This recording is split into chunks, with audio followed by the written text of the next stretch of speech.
වෙඩි තැබීමෙන් එම නිවසේ දොරකට ජනේලයකට සහ නවතා තිබූ යතුරු පැදියකට අලාභ සිදු වී ඇති බවටයි වාර්තා වන්නේ.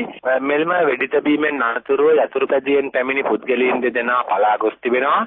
වෙඩි තැබීමට හේතුව කුමක්ද යන්නවත් මෙතෙක් අනාවරණය වී නැහැ. මාතර පොලිසිය පිළිබඳ විමර්ශන සිදු කරනු ලබනවා. නිවෙස් හිමියා විශ්‍රාමිකයෙක් ඔහුගේ එක් පුතෙක් ලස්සෝ දූෂණ චෝදනා විමර්ශන කොමිසමේ පොලිස් කොස්තාපල්වරයෙක් විමර්ශන නිලධාරියෙක් වශයෙන් රාජකාරී කරන කෙනෙක්.